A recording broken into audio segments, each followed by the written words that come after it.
Monsieur Martin? Oui, Alors, vous c'est votre tour. bonjour. Voilà, bienvenue. Voilà, asseyez-vous. Je pose mon barda là. Sans problème.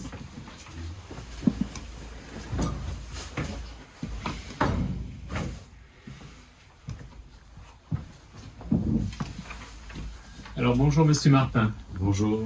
Ça va, vous avez trouvé facilement? Oui, ça va, ça a été. Je suis en moto, donc c'est facile. Bon. Donc, c'est la première fois que vous venez, on va faire un Ouais. dossier. C'est mon médecin traitant qui m'envoie. D'accord, très bien. Alors, dites-moi votre nom, Monsieur Martin, Oui. Yves, votre prénom, votre âge, 62 ans, d'accord, votre adresse, 596, chemin de la Bastide à Guettière. voilà, votre téléphone 06 51 19 25 04. et votre profession. Je suis consultant pour les comités socio-économiques. Très bien. Alors, dites-moi ce qui vous amène. Mon médecin vous envoie parce qu'il a trouvé que j'ai un foie gras. Oui, Et ça m'inquiète un peu. Voilà, D'accord. donc je sais que je suis en obésité. d'accord. Et donc, voilà, j'ai un peu regardé sur Internet ce que c'était que le foie gras. Et Oui. c'est pas très rassurant, en fait. D'accord. Donc écoutez, je vais vous voir parce qu'il m'a dit qu'il fallait que je vous voie pour ça, en fait. D'accord. Et qu'est-ce que vous avez vu sur Internet? Ce que j'ai vu sur Internet, c'est que voilà, ça pouvait entraîner des complications. Oui. Et que j'ai pas tout retenu, mais ça m'a un peu inquiété quand même.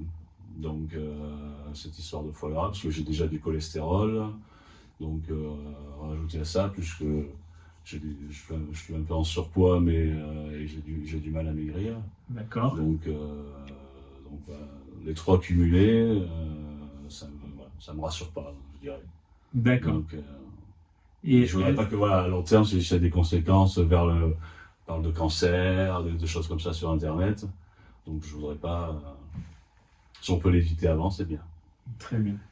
Et alors, est-ce que vous prenez des médicaments actuellement? Oui, je prends des médicaments. Je fais de l'hypertension, donc je prends 2 cachets pour l'hypertension D'accord. et un cachet pour le cholestérol. D'accord, très bien. Et donc, si on voulait connaître exactement le motif de votre consultation, vous diriez quoi la chose principale qui vous préoccupe en venant ici? Être bien informé sur ce que c'est que tout ça et peut-être un peu rassuré ou en tout cas avoir une information claire et concise. Parce que si je risque un cancer, que je puisse le savoir clairement. D'accord. Et s'il n'y a pas de risque, non, voilà. Et votre médecin traitant, parce que bon, vous avez parlé d'Internet, et votre médecin traitant, qu'est-ce qu'il vous a dit? Vous en êtes où avec votre médecin traitant? Je dirais que ça se passe bien. Quand il a vu mes derniers résultats et qu'il a parlé de foie gras, il m'a dit c'est mieux que vous voyiez un spécialiste. Donc il m'a envoyé vers vous, quoi. D'accord, mais il était inquiet, il était rassurant. Ouais, je vais pas se sentir ni inquiet ni rassurant. Je veux dire, D'accord. pour moi, c'est un cycle normal. Il a dit je suis pas forcément compétent sur ces foie gras et tout. Allez voir un spécialiste. Donc je dirais, c'est pas rassurant. Généralement, logiquement, quand un médecin dit aller voir un spécialiste, on n'est pas forcément rassuré, quoi. Voilà. Alors moi je suis hépato-gastro-entérologue. La partie hépato, ça veut dire le foie. Ça veut dire une de mes spécialités, c'est le foie. Et il se trouve aussi que je suis échographiste.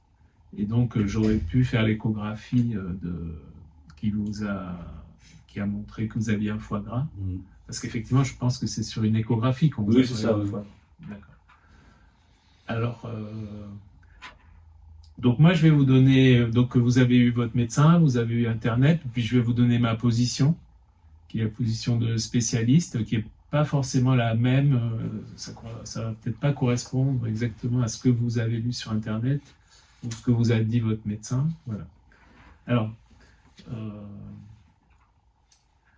pour moi, si vous voulez, le foie gras, la stéatose hépatique, en fait, ça atteint globalement 30% des Français. D'accord. Ça veut dire que si on a quelque chose qui atteint 30% des Français, ben on peut se poser la question de savoir si c'est vraiment une maladie ou si c'est ce qu'on appelle aujourd'hui une maladie fabriquée. C'est-à-dire fabriquée par des laboratoires, en fait, qui ont dans l'idée de fabriquer des médicaments pour répondre à une maladie qu'ils auraient fabriquée. D'accord. Alors, c'est un petit peu compliqué à comprendre, mais ça correspond aussi un peu à, on va dire, ça serait presque un copier-coller de l'histoire du cholestérol. Aujourd'hui, il n'est pas sûr que les statines que vous prenez pour votre cholestérol soient utiles en prévention primaire. Alors, qu'est-ce que ça veut dire prévention primaire? Ça veut dire que vous n'avez pas fait d'infarctus. Est-ce que vous avez fait un infarctus? Non, pas du tout, non. Voilà. Donc, quand vous prenez une statine pour le cholestérol, vous la prenez aujourd'hui, ça s'appelle en prévention primaire, d'accord? Et si vous aviez fait un infarctus, ça s'appellerait en prévention secondaire. Donc aujourd'hui, vous prenez une statine en prévention primaire. Et il n'est pas sûr du tout, et même il y a beaucoup de travaux sur des revues indépendantes, comme par exemple la revue Prescrire, ont indiqué que la prise de votre médicament statine pour le cholestérol n'avait pas d'intérêt. Voilà. Peut-être ça vous questionne, parce que vous prenez un médicament pour le cholestérol, et peut-être ce médicament, vous pourriez le discuter avec votre médecin, vous pourriez le questionner avec votre médecin pour savoir si vous devez le continuer ou l'arrêter. Eh bien, on peut mettre en parallèle le foie gras et le cholestérol. C'est-à-dire que, on va dire que le fait d'avoir le cholestérol élevé, c'est banal. C'est tellement banal qu'on peut se poser la question de savoir s'il faut prendre quelque chose pour ça. Et de la même façon, le foie gras, c'est tout à fait banal et on peut se poser la question de savoir si vous devez faire quelque chose pour ça ou pas. Mais oui, qu'est-ce qui déclencherait la prise automatique de ces médicaments? Parce que, en fait, si je comprends bien, c'est du préventif. Actuellement, si j'ai du cholestérol, c'est dans une prévention pour je sais pas, pour éviter la fracture, c'est ça? Ah ben, très très bien. D'ailleurs, c'est assez rare que les patients aient bien compris pourquoi ils prenaient des statines. Et effectivement, la prise de statine, ça serait la réduction du risque d'infarctus. Okay. Tout à fait. Et de la même façon, si on fait un parallèle, le foie gras, ça serait de s'occuper du foie gras, c'était de réduire son risque de complications. Et en général, si vous lisez sur Internet, vous allez voir que les complications possibles, c'est la cirrhose et le cancer du foie. Voilà. Mais vous en êtes très très loin, si vous voulez. Je vous ai dit ces mots, je ne sais pas si ça vous inquiète. Là, si vous m'en dites que j'en suis très loin, ça me rassure. Oui, vous en êtes très très loin, comme toute la population, comme ces 30% de personnes qui ont un foie gras. Alors il faut savoir que le fait d'avoir un surpoids, vous avez un foie gras automatique. C'est-à-dire on va dire que le foie gras, c'est une conséquence automatique du surpoids. Ok, donc si je maigris, le foie gras disparaît. Alors, si vous perdez quelques kilos, effectivement, le foie gras peut diminuer et dans certains cas peut disparaître, puisqu'on a, par exemple, des personnes qui se font opérer de ce qu'on appelle une chirurgie bariatrique, et où on arrive à voir dans 50% des cas, le foie gras disparaît. Pour votre cholestérol, on vous parle de prévention, on vous demande de prendre des statines pour éviter un infarctus, mais les études ont montré que ça n'avait pas d'intérêt. De la même façon, on peut vous proposer ce qu'on propose pour le foie gras. En vérité, on propose deux choses. On propose de perdre du poids et on propose d'avoir une activité physique régulière. D'accord. Alors, où vous en êtes de votre poids, par exemple? Qu'est-ce que c'est l'histoire de votre poids, l'histoire récente? Et puis, parlez-moi de votre activité régulière. Alors, mon poids, je me suis mis à le suivre depuis un tableau Excel où je me pèse toutes les semaines depuis 1 an et demi. Donc, il y a 1 an et demi, j'étais à 118 kilos et là, j'en suis à 105. D'accord. Donc, j'ai perdu 13 kilos en 1 an et demi, en gros. D'accord. Mais là, je suis dans une période où je reprends sans rien faire, en fait. Ok. Là, j'étais à 15 jours, j'étais à 102 et là, je suis repassé à 105 en 15 jours, je ne sais pas pourquoi. J'ai repris le truc. Mais l'année dernière, ça fait pareil. Il y a des périodes où je reprenais et après ça redescendait. Donc j'espère que voilà. Donc pour ça, j'ai changé mon alimentation. C'est-à-dire que je ne mange pratiquement plus aucun produit transformé. Je prends que des produits bio, ou pas forcément bio, mais chez les producteurs du coin en fait. D'accord. Ou l'agriculture raisonnée comme on dit, et je prends pratiquement pas tout fait. D'accord. Voilà. Après j'ai repris, je fais de la marche nordique tous les mercredis matins. J'essaie d'aller marcher 2-3 heures avec un club. Et après je fais beaucoup de moto. Bon, je sais pas si c'est du sport, mais je pense que c'est moto. une activité physique. Je roule pratiquement tous les week-ends avec mes potes. On se fait des 300 km de moto.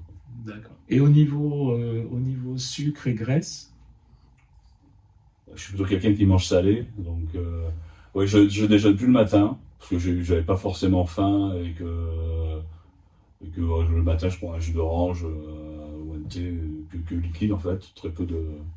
Jus d'orange, c'est des oranges pressées, c'est pas du jus d'orange du commerce. C'est une bonne marque, je prends du jus d'orange pressé mais en bouteille, mais pas c'est de l'orange pressée. Ça, je pense c'est des choses qu'il vaut mieux éviter. En fait, il vaut mieux utiliser du jus d'orange que vous pressez vous-même. D'accord. Donc pour l'instant, je suis dans des bouteilles de qualité, donc je regarderai. En fait, aujourd'hui, ce qu'on recommande, c'est le régime méditerranéen. Là, vous pouvez aller sur Wikipédia, vous pouvez voir exactement ce que c'est. Et vous avez le droit aux graisses, mais ce qui est recommandé, c'est de ne pas prendre de sucreries, et comme vous l'avez dit, d'aliments ultra transformés. C'est ça la nutrition de base, mais c'est pour tout le monde. Et donc la proposition de nutrition, c'est pour vous, c'est comme pour tout le monde. Ok. Ouais, après, moi, je mange beaucoup de légumes. Hein. Et après, il y a un autre élément important pour la nutrition, c'est le plaisir. C'est toujours ne pas vous nourrir comme si l'aliment c'était un médicament. C'est-à-dire vous faire plaisir quand vous mangez, ça c'est très important. Donc je vous fais une petite parenthèse sur le poids. On sait que les personnes qui veulent perdre du poids à 5 ans ne réussissent pas à perdre du poids dans 95% des cas. Donc ne pas mettre trop d'énergie, trop de réflexion sur le poids. Du fait qu'on sait qu'au bout de 5 ans, vous allez retrouver le poids que vous aviez 5 ans auparavant. Donc, par exemple, sur le fait de vous peser toutes les semaines, moi j'éviterais ça. Moi j'éviterais de me peser, même si c'était possible, parce que si vous voulez, c'est quelque chose qui n'est pas contrôlable. Bon, on ne peut pas, par la volonté ou par la façon de faire, ou en fonction de l'activité physique, on ne peut pas perdre de poids.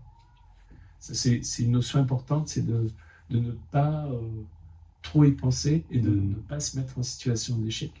Vous avez le poids que vous avez et accepter qu'on ne peut pas, faire grand-chose pour changer son poids. En tout cas, sur 5 ans. Donc ça, c'est important.